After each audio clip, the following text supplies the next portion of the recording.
Okay. All right, cool. We're live. So welcome back to the Waking Up From Work podcast. You're listening to episode 105 of the show tonight. And tonight I've got live from the studio, I've got Renee Mata. Yes. All right. Renee Mata from the band Reach NYC, which is like what's that? What's going on, buddy? What's good, man? Live from the studio. You're getting killed with traffic over there. You're on the move. You're like mixing after this session, man. Like you're in it, huh?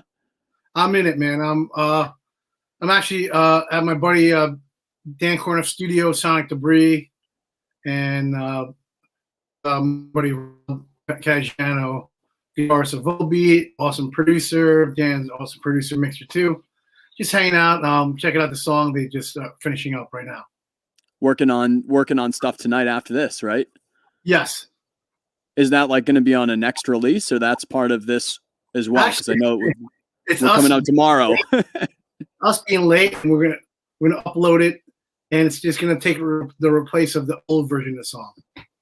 The record coming out tomorrow? Yeah. So no way. Be up for like 1 minute. You know what I'm saying? Like one day, and then it's gonna be the new version like by Saturday or Monday. Got it. Yeah. So DSPs and uploading, and it's not like you got a CD and it's like, a CD and then like that's it. Over here, I'm like, oh, I really want to change something, and you could just upload it and it'll be there for everyone like in 2 seconds. I know it's the same way with podcasting, but I'm also on DistroKid, and it's always like there's such a lag to it. It's crazy. It hits all the stores and people start downloading it. It's always like a chase. I know your pain, my friend. Hey, before we get started, can you text me this so I can put this on my Facebook and the band's Facebook while we're on? I'm trying to think if I can text it to you because I don't. Like I could put a link out on Facebook. Oh, it is on my Facebook right now. Maybe I can get it over to you that way. Here, cool. I'm going to tag, can I tag Reach in this? Will you find it that way? Yeah, I can do that. Reach NYC.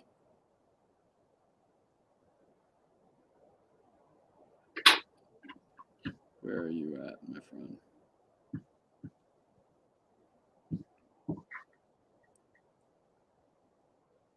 Or actually, do you have your phone on you? I have. I'll have you look up my podcast because you'll find it right on that page. Okay, cool. You let me know when you're ready, my man.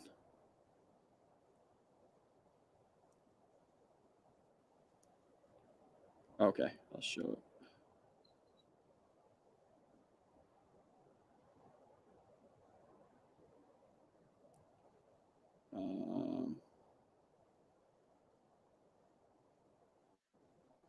There we go. Right. I think my guitarist just walked in too. So you got both of us. What's your number again? 516. Is this going to be out on the?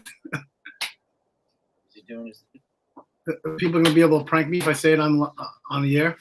Oh God, no! We are live. Let's not do that. I'm trying to figure out how I can get this to you. What are you talking about? You're in the band too. Oh, hey, what's happening? It's Nick, my guitarist. Hey, what's up? I just got. How you doing, man? How are you? Happy pre-launch day. I'm trying to get this link over to him. We're live right now, so don't say anything that would make you sad. Not to be, so. Just shut up. I won't say much. I'll let him do the talking. He's good at this. Oh, man. Oh. Where are you, Dave? Yeah, where are you, Dave? I'm just outside of Portland, Maine. Oh, nice. You know what? I love that venue. I love Portland. I hope it comes back to life, man. It's not doing good right now. Remember, it was just a beautiful theater. We played there with Cold and Papa Roach and a few bands. Yeah. It's the only theater that like brings in like good. What's the theater again? Good, Port City Music Hall. Oh yeah. Oh yeah, I've heard of that. Yeah, it's a good place. Cool. I'm just gonna put this on our website right now. You guys are in New York, right? Yep. Long Island. Yeah, New York. Right now, dude. It'll probably be its own state eventually. Nick, don't listen to him. That's cool, man. I come down there for the Audio Engineer Society conventions at the Javits like every couple of years or every other year or something. Yeah, that's supposed to be a good one too, right? It's good. There's a lot of good stuff there. Yeah. Yeah, we've been from Long Island all our lives. I just actually drove in from Jersey. That's where I live now. But Okay. Grew up together, all around tri-state area, I guess you could say. Yeah. All right. Posted the link.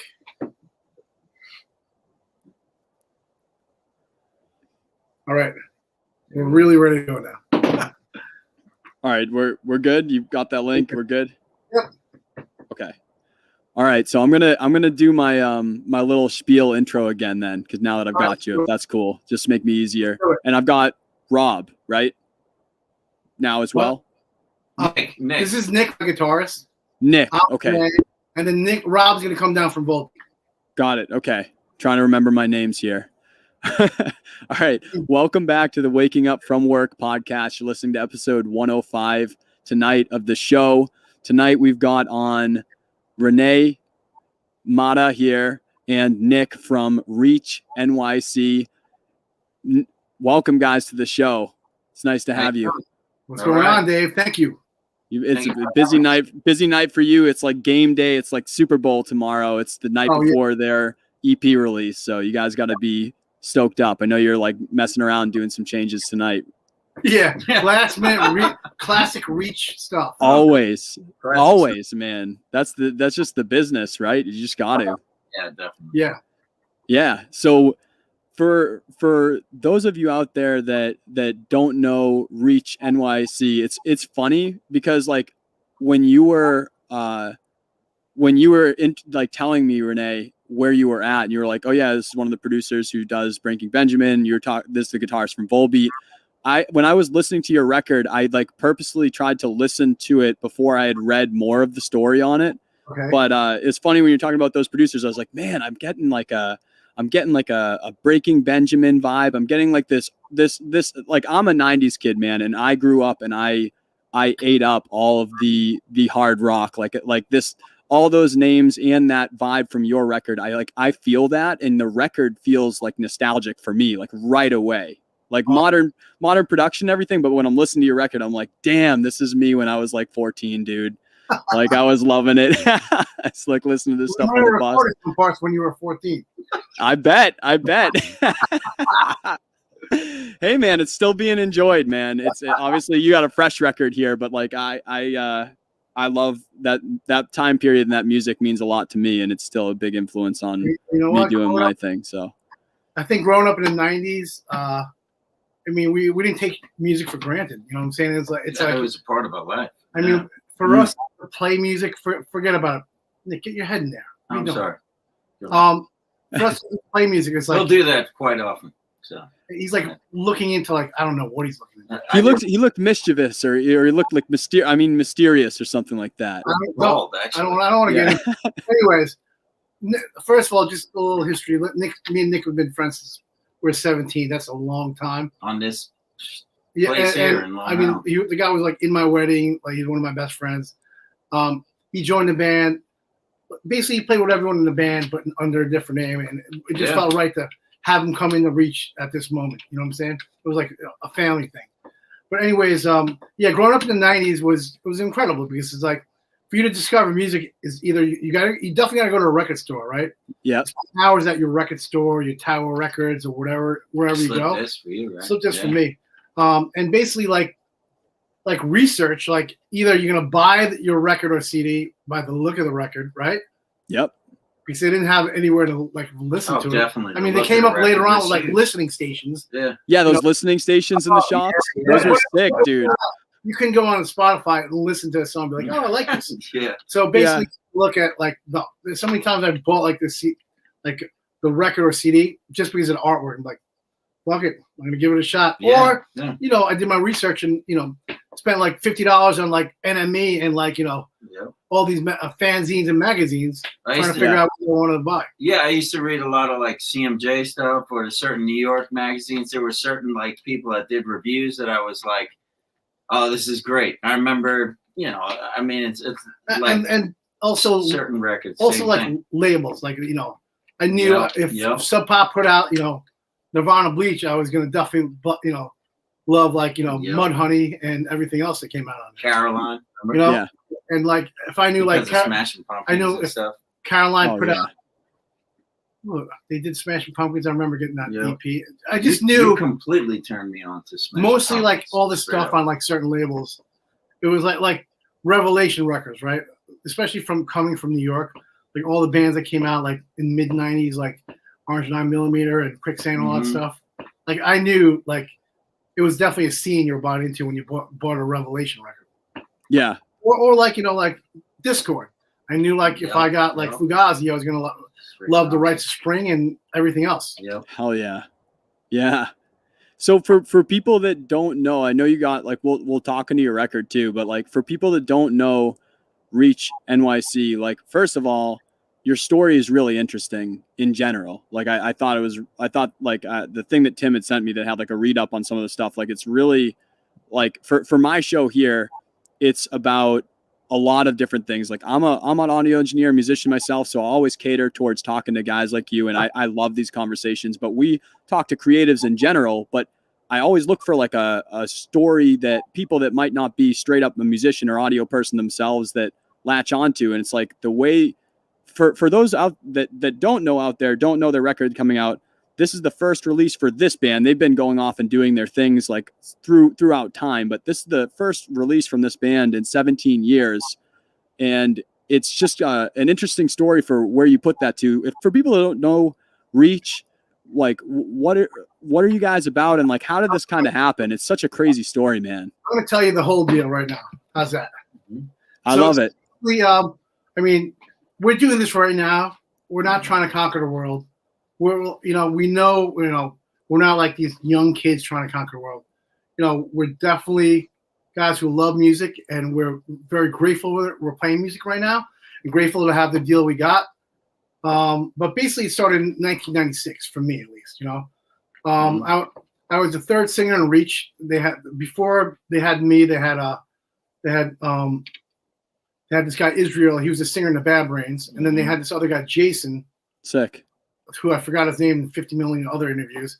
And then basically I was on my honeymoon, literally, and checking my, back in the 90s, you check your messages, right? You call up your answering machine, right? Yeah. You put in your code, and it'll play all your messages. And it just, there'll be like 50 messages. You got to listen to every one of them, right? Yep. I got a message from my buddy Rich Cipriano, right? And Richie started Reach. He was the bass player in this big hardcore band in New York City called Sick of It All. Okay. And he was the bass player in the band, and he called up and left a message like, "Hey man, we just got rid of our singer, and it'd be awesome if you join the band." And I loved their music already, and I was just like, as soon as I got home, like I'm in. So basically,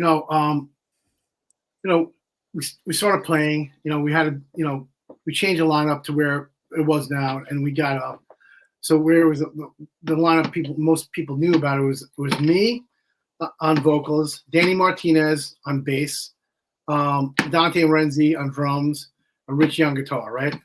And at the time, like I guess like the time from like 96 to like that lineup probably came in like 98, 99, right?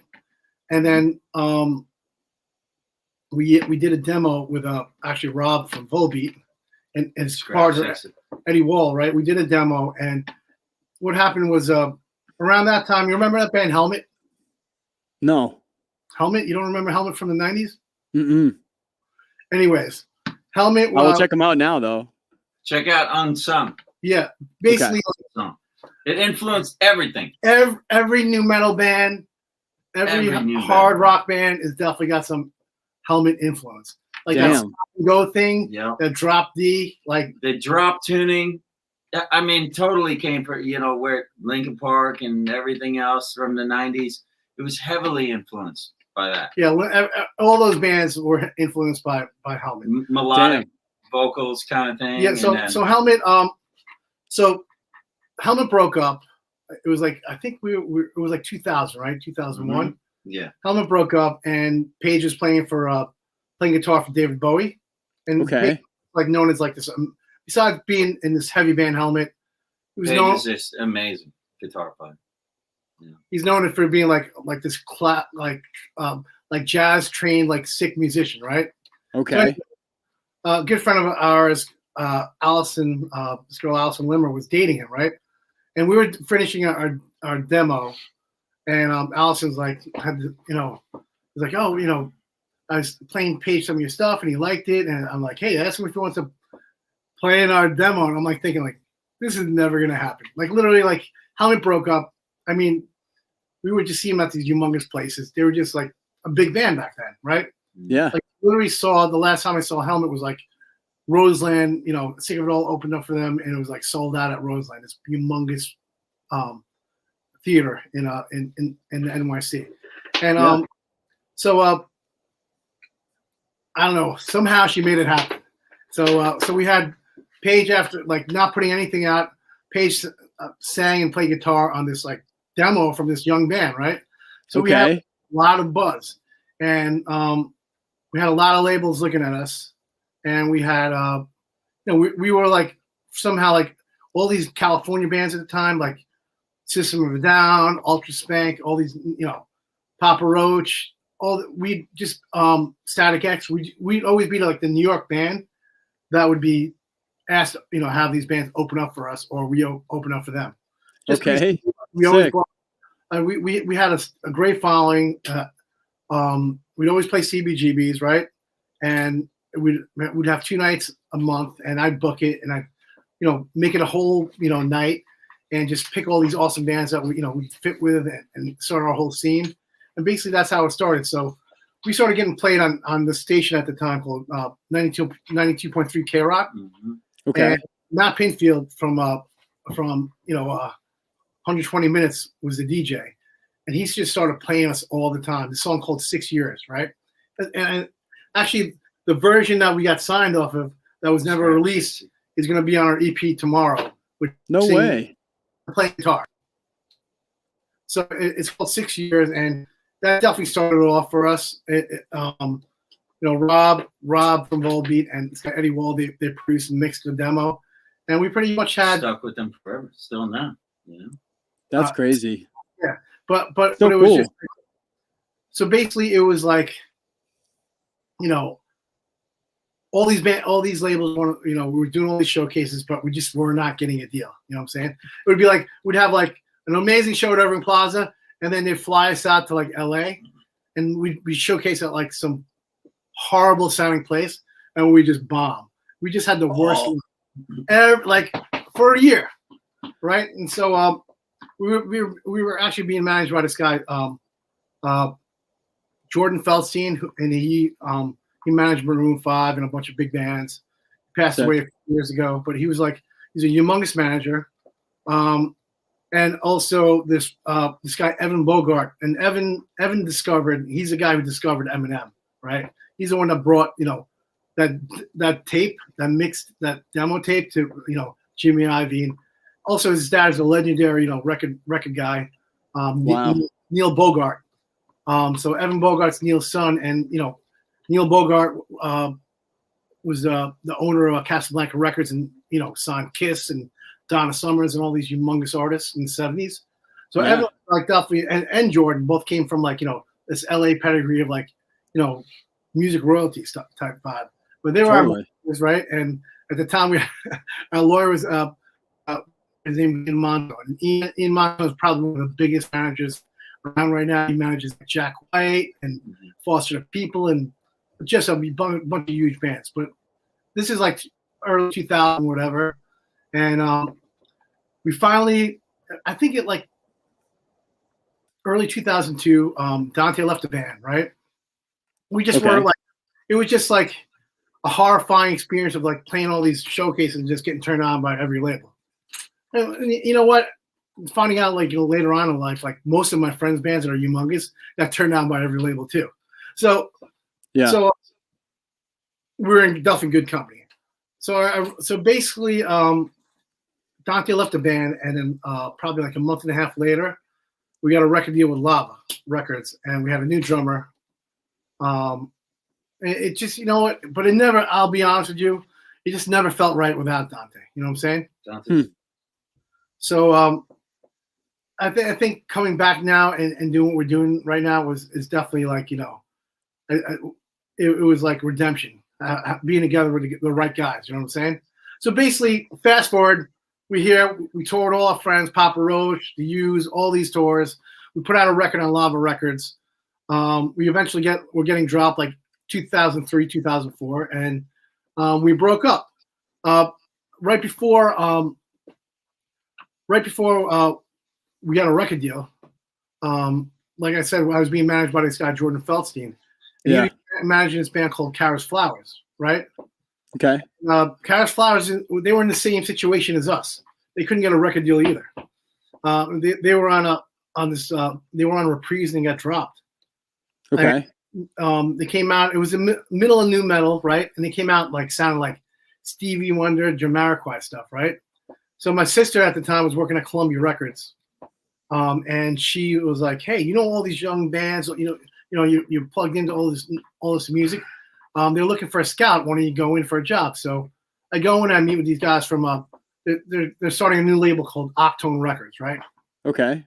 So back then, you know, for me to make a mix CD, I literally had to buy I had a standalone CD recorder where you put the blank CD in one side, and the other side is the whatever song you wanted to record. Nice. And literally it was real time recording. You have to wait for every song to be done. Take that out. Make sure it doesn't finish the CD, and then put the other one in, and then start recording. It was definitely a process. It was definitely a commitment to make a mix CD. So I make this mix CD. Of course, I don't have a record deal, so I'm gonna put my band first, right? Okay. So the first two songs are my band, right? And I wrote this nice little blurb on it, right? I wrote it all up. I had my wife type it on a piece of paper so I could bring it in. And Renee Mata's unsigned mix, right? And of course, first band is gets played on K-Rock. Influences Helmet, Jane's Addiction. Wait, I gotta say something. Shut your mouth. I'm doing a story. Shut up. This is why I do this guy. He's got the dirt. He's got the dirt. Not doesn't dirt. have no dirt. He's just unbelievable of how he connects things and to so many different people. I just, you got to say that. So basically, the second band is called this band I really like called Kara's Flowers, right? Sure. That was being managed by my manager at the time, Jordan Feldstein, right? So they flip out over this band Kara's Flowers. They have this song called Sunday Morning, right? It kind of sounds like Jamiroquai, Stevie Wonder, that vibe, soul, played by four skinny white boys from Beverly Hills. You know what I'm saying? Okay. So they go in, they get a record deal, right? I set up a showcase and actually go fly out to the Viper Room, watch them play, and they get a record deal, right? So at the time, I had no idea what I was doing. And usually when you get a band signed, you usually get a point on a record, right? Okay. I basically got paid $1,200, and I got this band signed, right? And you usually get a point, but, I was a young kid. I had no idea what I was doing. And I didn't get a point. I took $1,200 though, and I bought in-ear monitors, right? Sick. And my showcase was that showcase I got signed on with my new in-ear monitors that I used that showcase. So at least that's what I tell myself not to feel so bad. So, anyways, this band records a record, right? So we're getting dropped now. This record's popping on radio, 2, 3, 4, right? Everywhere I hear is "This love has taken its toll." So the band was called Kara's Flowers. They want to start they changed the name to Maroon 5, right? And their first record came out, Songs of Jane. Yeah. The first band I ever got a record deal. So here I am. Oh my God. So the first band you get a record deal for is Maroon 5. So here I am, 2003, getting dropped. My wife is God, dude. getting dropped by my label. My wife is pregnant. We're on the road. I remember the last tour we had was like, yeah, why don't you guys open up for your label mate, Smile Empty Soul, but we're not going to give you tour support. And we were just like, you know what? We're going to go on this tour and we're going to go off. You know what I'm saying? And Okay. that was our last tour, and that was it. You know what I'm saying? We knew we were going out with a bang, and we were going out swinging.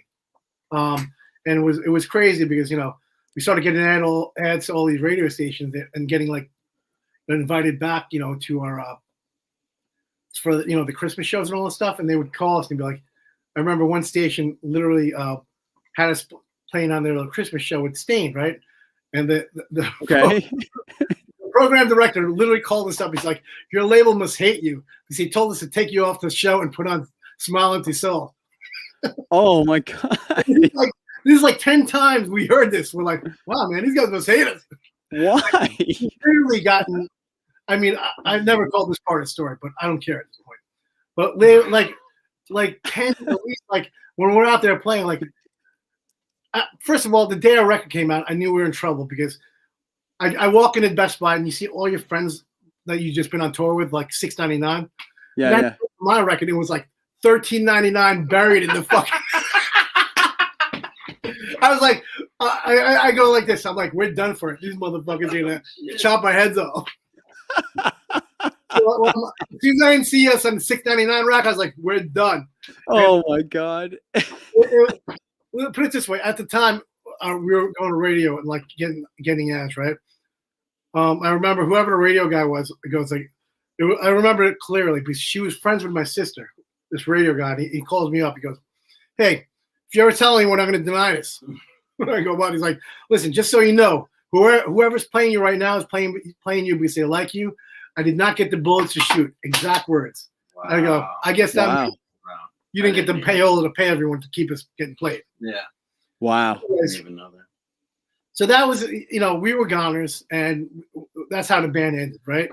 Okay. And so basically, I went on my own, you know, and you know what? We ended up playing like I started playing with Nick, and me, Richie, and Danny started playing. Then we got Dante, and we played a lot over the years in different kinds of variations of the band. But we never, you know, called ourselves Reach. We just kept on changing our names and yeah, just different stuff that you were up to.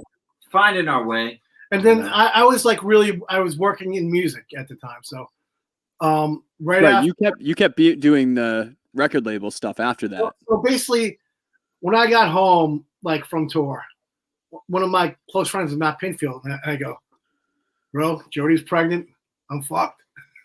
And he's like, "I'm gonna get you jobs." The first job was doing A&R at Columbia Records, which is one of the biggest labels there is, and it was pretty awesome. Hell yeah! I worked there for 2 years, and then I just kept on getting jobs and jobs, you know, doing A&R, and you know, I eventually got into I worked at Razor and Tie. I worked at actually did A&R consulting for Lava, Mascot, eventually I did A&R for Octone, which was like awesome, and you know, that's the first place I got a band signed. You know what I'm saying? So it's kind of cool. Yeah.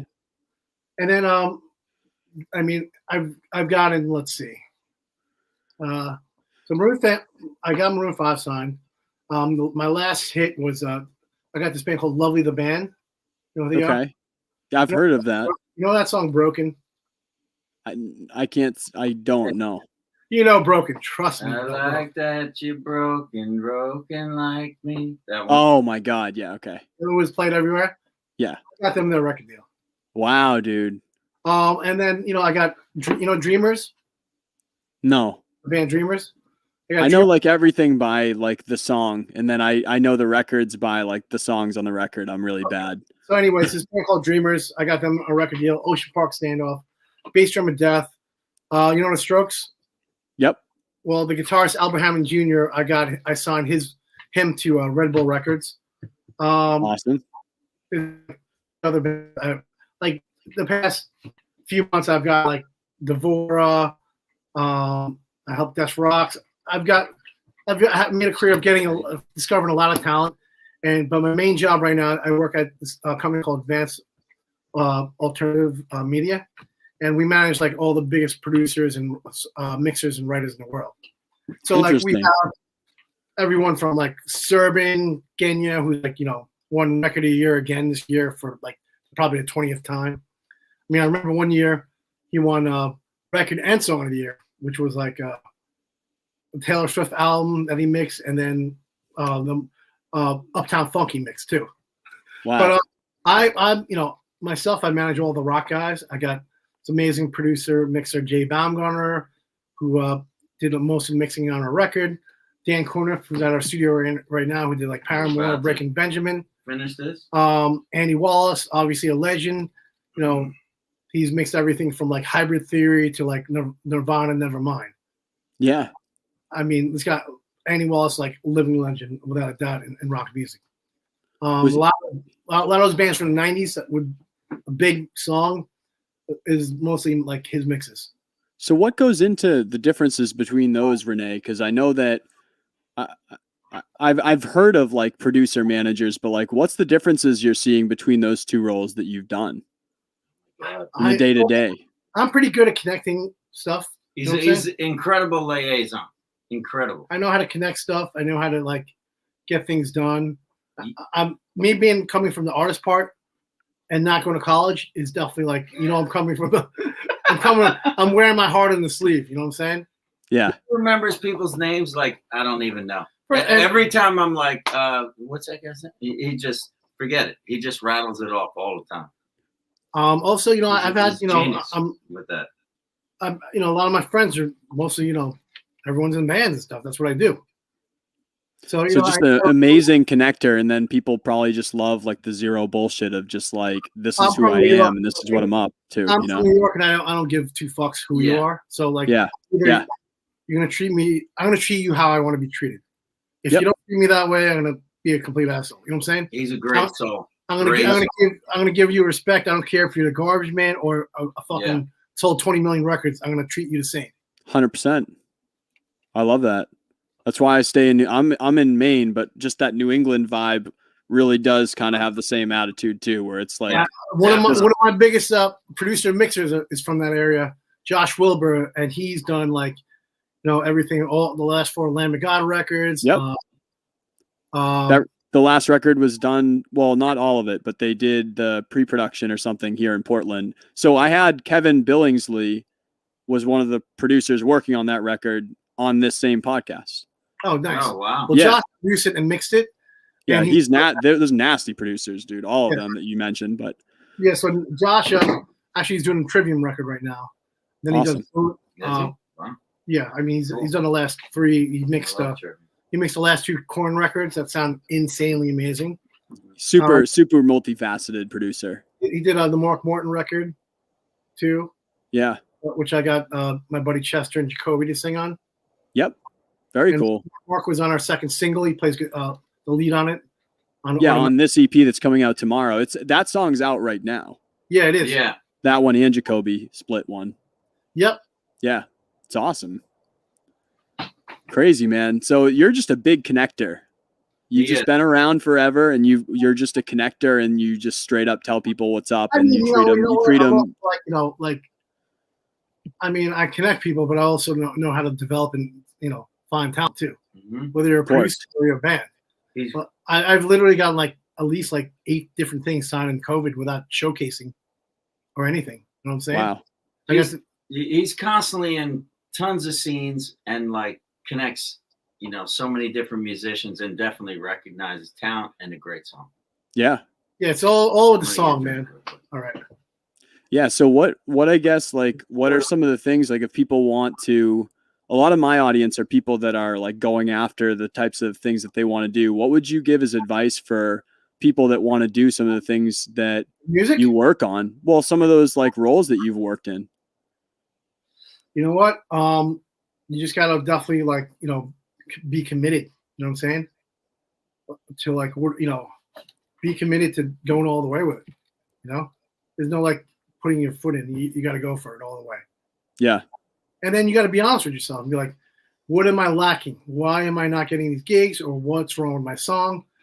You have to be literally like, and that takes a lot of like, soul searching and being fearless is like, sometimes I would look at my song and I'd be like, this is not good enough. We need to rewrite this fucking chorus. You know what I'm saying? Sure. And you also need to be able to do that if, on my side, is tell bands like that without hurting their feelings. Right. I've told too many, like, you know what? I can't go play this for people right now. It's not good enough. And you don't want me to, but you're going to have one look. They're going to be like, oh, I heard that already. Yeah. If you come back with an amazing song a year later, oh, I heard that already. They're going to only remember the first thing they heard. Right. Wow. So yeah. what drove the, like, I know that you said, like, you guys have been kind of playing on and off together. You've been playing in different groups and something. Like, what made you come back to make this group come back after 17 years, Renee? You want me to give you an honest answer? Yeah, man. We're honest on this show. Basically, almost 4 years ago, one of my best friends passed away, committed suicide. And I was in a really bad depression. He was one of my best friends, and I was hurting so much, in a depression. My buddy Marcos Curiel, who was one of my best friends. He's a guitarist in POD. He was like, we'll get you guys together and just open a few shows up for us. He just wanted me to, like, have fun and start, just try to, look forward to something, right? Get out and do, yeah. And, the guy who passed away, one of my best friends, his name's Chester Bennington, obviously. He was in one of the biggest bands in the world, the singer in Linkin Park. 100%. To me, he wasn't the singer in Linkin Park. He was my buddy Chester. You know what I'm saying? Yeah. And, I talk to the guy every day. And next thing you know, like, next thing you know, I'm in an office at Sony. I get a call from my buddy Rob, and he tells me that he's dead. It was just like that. I'm like, I literally was supposed to be hanging out with him the following week. Oh, dude. So I was in such a depression. I mean, my friends, everyone was, like, really worried about me. Yeah. And it was tough, man. And they wanted me to, do a few shows, and you know what? It was getting back together with Dante, Nick, Richie, and Annie. It was like, I hate to say it when you're this age, it was like bowling night on Sunday night, like Sunday night rehearsal, we're going bowling. And, like, you're there, you're, like, known forever, your whole life, right? And we're laughing. We have the stupidest inside jokes no one understands but us. You probably still remember them, right? You still remember the same stupid inside joke about some gig night or whatever, right? Same stupid jokes since the 90s. Yeah. And we're laughing our asses off. And it's just like, just being able to connect with your brothers, like, that way, it just put us, it just lifted my spirits so much. And then when we did the show, it was just, it wasn't because we wanted a record deal or we needed a booking agent or we needed a manager, or it wasn't like trying to further, we weren't trying to conquer the world. We were just let's go play our music that we love with the people we love. You did this for you, man. So it was really honest when you saw us play it, and it was like, definitely, we went up there for one thing, and that's to cut heads. And we fucking went up there swinging. And it was just so much fun. And you know what? Chester was one of my, one of those guys that always was like, you should play music. Oh, you should do this. Always, I mean, one of the last, times we were together, we had this humongous dinner, right? Yeah. It was like in May, right? Before he passed away. And it was like 2017. And that movie, what was that? That movie Aliens Covenant came out. You remember that movie? Like just Aliens? Aliens Covenant. It was like yeah. movie, right? Yeah. So around that time, my friend owns this restaurant, Ilio, and he hooked up. I'm like, hey, man, me and my boys, all the boys come in. We want a big ass, fun dinner, So they have like this awesome back room, right? And we all meet there, and we're having the best day anyway. So Marcus is staying over my house. He was filling in for my guitarist at the time, and we were playing a show with Good Charlotte like in 3 days.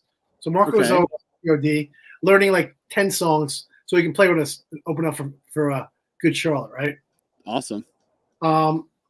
Where Rob's in town because Rob's band Volbeat is in town because he's opening up like the Metallica tour, right?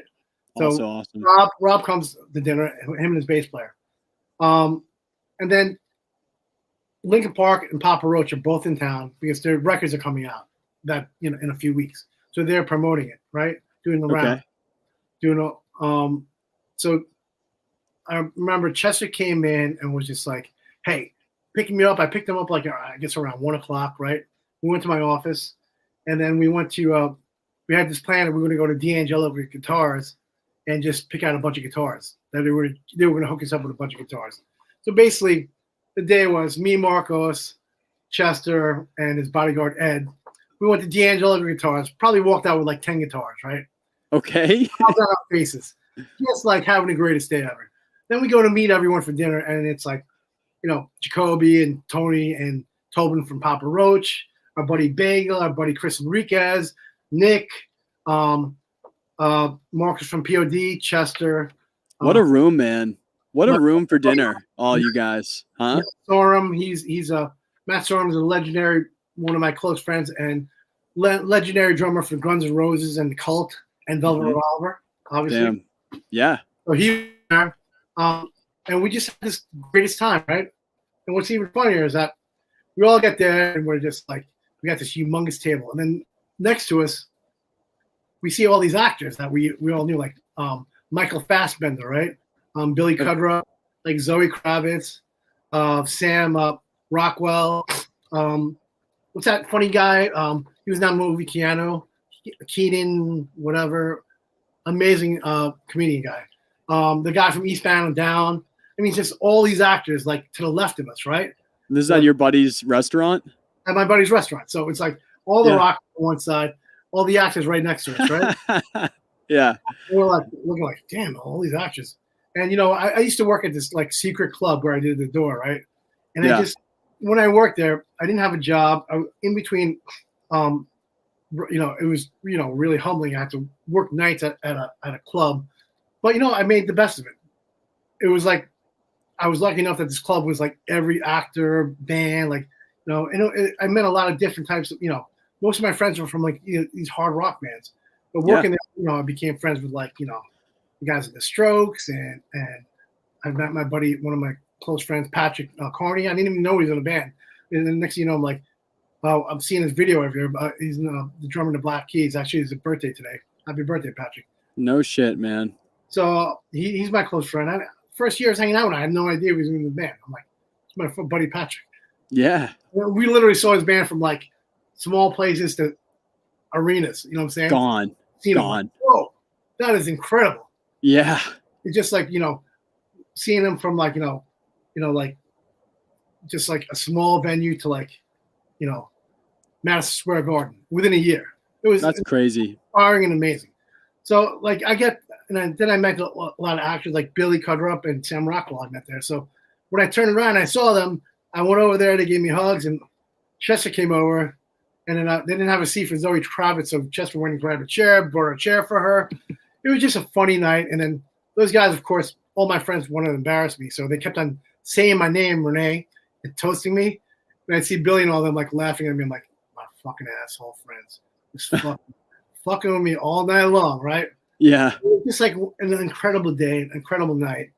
And I was like, that was the last time I saw Chester. But at that dinner, he talked about, this concert. And first of all, the guy paid for the whole dinner, $2,000 like tab, right? Holy shit. Like I'm paying for this because I want to bring this up to all you guys. I want to do like his ideal was that he wanted to do humongous, like, humongous tour the following year. And he wanted Linkin Park, Korn, Papa Roach, Limp Bizkit, Deftones, POD, and he's like, I want Reach 454, like that's our name, like at the time. Reach, I want Reach to open up. And I'm like, oh god, here he goes again, trying to get me to sing and stuff. That sounds like an awesome lineup to me, man. So yeah, it was an incredible night, and we just had so much fun. So yeah, so to say like I was, you know, when I did find out the news, you know, he had passed, I was in a depression for years. I'm sorry, man. I'm so sorry. And I'm like, it's still, you know, some days are better than others, but like, yeah, I don't think I'll ever get over it. And you know what? I lost a lot of, you know, that year was definitely a lot of year I lost 2017 because buddy George just passed away, and I had another, you know, close friend who committed suicide a few years before that. Fuck. Got Chris that I never really dealt with, and then after Chester passed away in July, the guy who managed me, Jordan Feldstein, who I was talking about, managed E105, he passed away in December. Damn, year. Man. Jeez. It was just insane. Just a bad year. Yeah, it was bad. So by the time we got to get back together and played, it just felt right. And then, you know what? Our buddy Don Robertson over at the guy who signed Lovely the Band got us this little deal with the Orchard, you know, for a menial amount of money to put out a few, you know, EP, and that's how it came about. And I felt like, you know, we're doing it. You know, everything's a win, and we're not expecting to be humongous rock stars, anything like that. We're not even doing it for that. We're doing it to put our music in. I mean, just spend time with our, you know, like we're brothers. You know what I'm saying? Yeah. So it was, you know, definitely coming out of love, and you know, and we got a few of our friends, you know, who wanted to join in with us, like Jacoby and Mark Morton. Mark's a good buddy. He's you know, I was telling you I managed Josh Wilbur, and Mark was doing a record, you know, I guess in 2017, he was doing a record, a solo record, and I'd gotten Chester and I gotten Jacoby to sing on it. Very cool. Yeah, so yeah, it was definitely without a doubt, you know. My buddy Rob's supposed to be. He's right here. So yeah, so Nick, my guitarist, and it is my buddy and producer and one of my best friends in the world, Rob Caggiano. What's up, man? Hey, what's good, man? He's an amazing producer, obviously one of the sickest guitarists I know. Thank you. And one of my best friends in the world. Definitely. And you know, like when I was telling you what happened was, you know, when I did find out, you know, what happened, Rob's actually the one that told me. I was on a meeting in RCA, and I'm in this meeting and I'm looking at my phone. I'm like, what is going on? I mean, I literally missed call from Sonny, Jacoby, like everyone I knew. I'm like, did something happen to my parents or something? Like everyone would call me. Yeah. And then I was, you know, meeting with this A&R guy, Dan Chertoff. I go, hey, I gotta, you know, Rob's calling me, right? And I go, I gotta take this phone call. I go, I think something happened. Yeah, you see that many of people that you know, that many missed calls, you're like, shit. And I answered the phone. He's like, and I remember exactly what I was like, what the fuck is going on? I go, I don't know what the fuck is going on. You're calling me. And I'm like, oh, this is you, Rob? You're saying this? Yeah. You're like, yo, what's going on? And he's like, I don't know what's going on. I don't know what the fuck. Holy shit. He goes, dude, did you watch the news? And I heard it in his voice. I'm like, something fucking bad happened. He's like, you didn't see the news? I go, no. It's everywhere. I go, what happened? He goes, Chester committed suicide. And I was just like, what the fuck? I mean, you know, this guy's one of my best friends. And then, you know what? For a few years, you know, we didn't talk, you know, and the last 2 years of his life, we were like brothers again. You know what I'm saying? Yeah. And I had plans for next week. He was staying at my house. We were going to surprise my daughter's, you know, school rock class. You know, we were going to barbecue at Citi Field. He literally gave me an unlimited guest list to Citi Field. Like, I don't care. Invite your mom, everybody. You have unlimited guests. I go, you know, I have a lot of friends and family here. He's like, unlimited. I go, okay. You sure about that? Because unlimited, really, it's going to be a lot of people. Damn, man. I just as a fan, literally only as a fan, that day hit me. I cannot imagine actually being like also a close friend. Jude, just as a fan, as a musician, as a producer, that was like a big strike to see that day happen. I cannot imagine being a close friend. I can't imagine you guys. The Sony office, the new Sony office is like in like Madison Square, like by Madison Park. My office is on 22nd Street. So all I had to do was really walk across the park in New York City and back to my office. It was the longest walk of my life. I was calling Chester's phone, and I was like, motherfucker, pick up your fucking phone. It just kept on ringing. I kept on calling. I'm like, motherfucker, this is not fucking funny. And, you know, by the time I knew it was true, I got to my office, and all the girls I work with were outside crying. And they were waiting for me. So I got in, and then Robert DeLeo and Matt Storm called me, and they're like, kid, do you know anything? I'm like, I don't know anything. You were supposed to stay in my house. And they're like, you got to hang in there, man. We got to figure out what the fuck is going on. It's just, holy shit, you know, my wife was away at the time. I was by myself at my house with my dog, basically.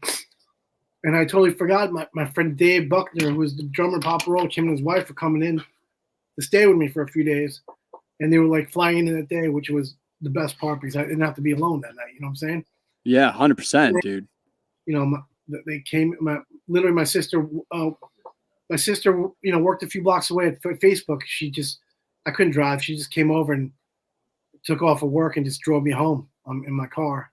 Yeah. And my parents met me in my house, and then, you know, Dave and Stacy came, you know, from JFK to my house, and my wife and kid, you know, flew home. Basically, you know, Chester, the last time, you know, he stayed at my house like just that December. You know what I'm saying? He's like family to me. Yeah. And, at the time, my in-laws were like moving to Florida and just sold their house. And Chester had a nice hotel room in the city. And he's like, hey, man, can I just stay over? I'm like, yeah, of course you can. I was like, but my in-laws are here. So you're not to sleep in my daughter's room in the princess room. And my daughter, you know, we put a cot in my room for her. Yeah. Chester stayed in this purple princess room for a week. And he's like, I don't mind, man, bro. I'd rather just. So, yeah, I mean. Oh, my God. The biggest difference now, you know, I was, like I said, when we got back together and POD asked us to, you know, open the, you know, these shows up and just trying to cheer up my spirits. It really, you know, this really did start again, all over again, because like that brotherhood and that love, you know, and like, you know, just getting together would as much like, you know what, me and my guys in my band, we could fight like fucking cats and dogs, curse each other out, do everything, right? You have to, man. You have to do it right. I love being in the band because like my drummer, like, you know, tortures him. Oh yeah. Oh, forget about it. So, anyways. God. So he's part of like our family, and it's just like, you know, we could do all that, but like, it's like we love each other so much that it doesn't matter. You know, we're gonna be friends in 2 seconds anyway. Yeah. It's just like that kind of friendship, you know. And yeah, that's it. It's just we're just happy to have like all our friends supporting us, you know. And we had so many people like, you know, come out in the first song and give us amazing quotes like Rob and my buddy, you know, obviously all you know, Monkey and Head from Korn and my buddy Joey from the Pixies. It's just a lot of love. And, you know, like I said, we're not trying to be rock stars here. We're just, you know, having a good time and, you know, it's really doing it for the love of the music. Dude, that's like the most earnest. It's the most earnest way that you just put a record out. Like that's like we've talked throughout the podcast here. Obviously we've been hanging out for a little bit here, and it's like you talked about like the way that you work through the industry has been like you are straight up with people. You're not saying anything in like any way that's like the wrong way to say it, but like you're straight up about things, and then like you're connecting with people, and then it's like the reason this record came out, the reason you're connecting back, it's like because you've been playing with these dudes for 20 years and you wanted to make a record because you felt something and you wanted to portray it. It's like, what else do you want to ask for from that, man? A bunch of people making music for 20 years and then being earnest about what they're writing. Like that's what this industry is about. Yeah. You know what? And the first song that came out after, you know, like 17 years was a track that, you know, my buddy Jacoby's on, and we just had all these awesome, you know, we had like Chris Trainer and this producer SJ working on it, our buddy Jay Baumgartner mixed it, and our buddy Howie mastered it, and we didn't have any money, so they all did it for free. It's just like, awesome, man. We just but it's just like, and then we you know, we got to write up a Revolver, you know, it was just it's amazing to, you know, come back after 17 years and getting a lot of love from, especially from our peers. I mean, we're not here, like I said, to try to conquer the world. Whatever happens. You know, if we got asked to play a few shows, like, well, would have been in Incineration Festival in September. We're gonna be playing that, and yeah, you know what? It's all a plus right now. It's all a gift. We're just grateful. Hey man, if you get up to Portland or even Boston, I'll be out. We'll be up there. I'll be out there then. Opening up for his band, hopefully. Yeah, We'll be. I'll be out, man. I'll be out. Yeah, Wait, Maine. So we played at Portland. What was it? The Portland Theater, or yeah. What was the name of it? Port City Music Hall. Yeah, it was an awesome room. Yeah, I'm 20 minutes from downtown. That's a good place to be at. But if there's no shows here, because that venue is wounded from COVID, I hope that it's back up the way that it needs to be. But the owner actually I think sold it. Like, it was not good. You also played up in Lupo's, Heartbreak. Oh yeah, that place is awesome too. Lupo's. Where's that? What, downtown? That's here in town? No, I think that's in That's Rhode Island. Rhode Island. Yeah. Rhode Island. Okay. I love that place. My sister lives down there. Yeah, but yeah, we played a lot of places over there. Damn, man. It's just been, an incredible journey and ride right now. You know what though? My wife and I were talking about this the other day. Like, I know you're saying like like you're not trying to like conquer the world or anything, but my wife and I the other day, it's like we grew up and like just like I was telling you, like I heard your record and I was like, damn, that's awesome.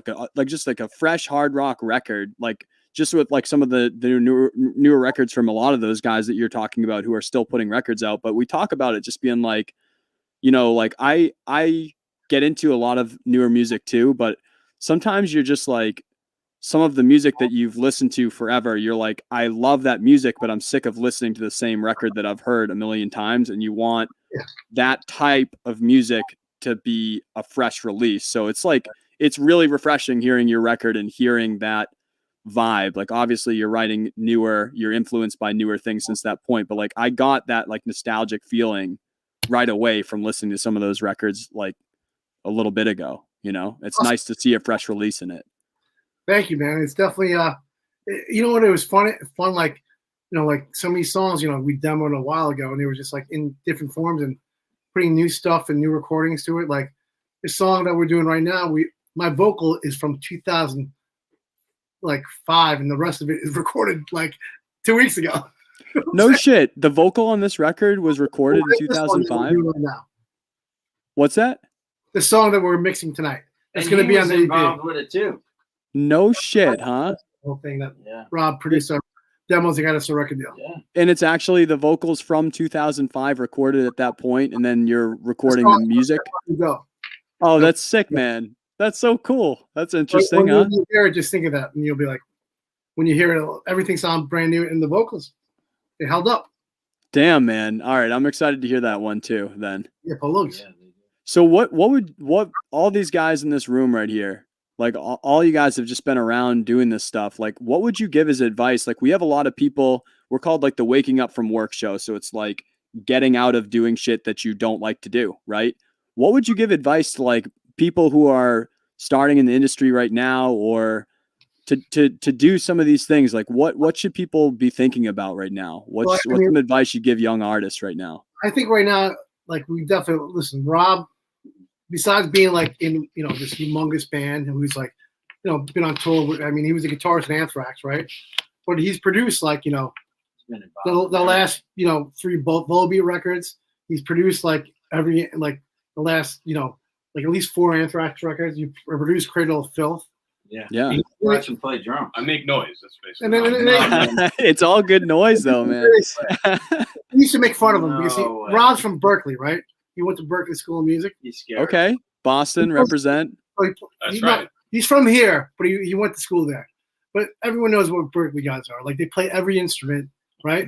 They play every instrument amazing. So, but I never went to class. So all right, that's still a Berkeley guy. That's still a Berkeley guy. Definitely a Berkeley guy. I know this guy would record the band, and I, without a doubt, let me tell you, he probably went in there and played every instrument after the band left. Better than them. I said, yeah, that's you, man. I'm like, no way. That's not them playing. I know you did. Dude, I'm like, why is he there till 4 a.m? Because he's recording everything and playing it himself. Oh my God. He's that's how great a musician he is. Like He's a little bit of a perfectionist. Yeah, right. all right. He was cutting a solo. I went here. But He started at 1 the end o'clock. of the I day. came here at 5. He's still cutting the same solo. And then my buddy Brian was here before me. He goes like, he's been playing the same solo since 2 o'clock. But I kept take number 2. I knew you. Oh my God. This is going to be on the new Colby record. Well, what's that producer story about? Like Michael Jackson recorded some vocal line for like 99 times or something, and they took like the first one or something. Yeah. That's right. That happens all the time. You know what? This guy produced Bruce Springsteen's vocal on a song. I love that story you told me. For Jesse Malin, right? Oh my God. Our buddy Jesse Malin, Bruce Springsteen sang on a song on this record. Okay. You let me tell the story, Nick? Yeah. So Rob, I think, made him sing like the same line for like 100 times. He tortured him. Jesse's like, Jesse called me up. Rob's torturing the boss right now. Like, what's he doing? He's like, he's doing what he does to all of us. He makes him sing the same line over and over. But it wasn't right at first. It's like, it's like if you're gonna have someone like that guessing on a record, let's make it be amazing. But it's like once he just needed to learn the part. And once he learned it, he nailed it. I mean, the guy's a legend. The best. Yeah. I was gonna ask you like what was it that you weren't getting that made you want to repeat that line that many times? Yeah, he just it's he didn't know the line. It's gotta be hard for an artist like that who's he's got such a strong identity and such a strong sound to come in on someone else's record and kind of adapt to that. You know what I mean? So he just needed to learn the part. It was just as simple as that, really. Right. Just lock in like his vibe for that record is just once extremely identifiable person. So it's you got to come into this record and you want to make sure it was right, but it's probably different vibe for him. Once he got the part, he totally nailed it. It was magic. Yeah. Yeah. As it always is with him. Always. I mean, that's so cool. So I mean, like I said, like Rob's pretty much part of the versatile. band. He's like family. And, we got out there, we got Rudy and Danny. We're bro. All we do is if we're not making fun of each other, then we're mad at each other. Yeah.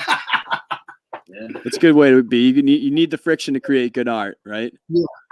So I mean, listen, like I said, man, these when I was seriously that depressed, I mean, Rob would be calling my wife up and be like, and Nick and Dante, they were my brothers. I called you right away. Yeah. And they were and you know what, Rob and Nick were there at that dinner when Chester paid for everything, $2,000 something. That was so surreal because it was such a great moment that whole night. Yeah.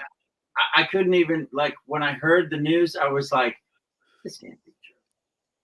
You know what I mean? It's just like it didn't, right? It was crazy, dude. Yeah, I mean, it's you sometimes you hear stuff like that, and sometimes it turns out to be just right a rumor. So I was hoping that was the case. So was I. Yeah. But yeah, it's unfortunate. It sucks. I mean, we were basically us three. We were there like the last time. We were all together with Chester at the same time. You know what I'm saying? And you know what? At least we could say we had an incredible night that night. I mean, that was fun. Yeah. We had a crew of people. Great. Right. We just had the most incredible time. At least you have a memory that's like that much of a high point. Like it sounded like just an unreal day and night to be part of. It was an awesome night and day. Yeah. Cool, man. Well, I mean, I'm gonna probably let you guys go. There's usually like 5 questions I ask at the end, but I really wanted to just ask you like what advice that you want to give to like young artists, because you have such a room of talent there. It sounded like your point that you were making was like, if you're working on your music, like don't settle, basically. Like these 100 take things, like if the part's not right, like the things that separate people, it's like, if the part's not right or you don't have it yet, then don't just send that shit out. It's really easy to send music out right now. It's so easy to distribute right now. Doesn't mean that you should be though, unless you put the time into it. Put the time into the solo, even if it's the second take. Do it 100 times so that the second take's right. You could say that. Anyways, I mean, I think the biggest thing is like being honest with yourself, right? Treating people good, treating people how you want to be treated. Yep. And also not taking shit and being, you know, and being true to yourself and what you love to do. Yeah. Settle.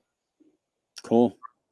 All right, man. Well, thank you all for, because I know it's kind of turned into a group thing. Thank you all for the time to be on the podcast and like share that with people. I'll definitely be bumping your record tomorrow, Renee and Nick. Thank you. And yeah, if you guys are in Boston or Portland or even Rhode Island, my sister's down there. I'll come out to a show. I got your number, bro. When I get up there, I'll hit you up. Yeah, let me, if you guys are ever in Maine, I will hook you up with some lobster rolls or whatever crap you want while you're here. Let me know, man. You don't got to twist my arm for that. I'll guide you through. All right, my brother. Thank you. Cool. All right. Thank you, gentlemen. Bye. Later.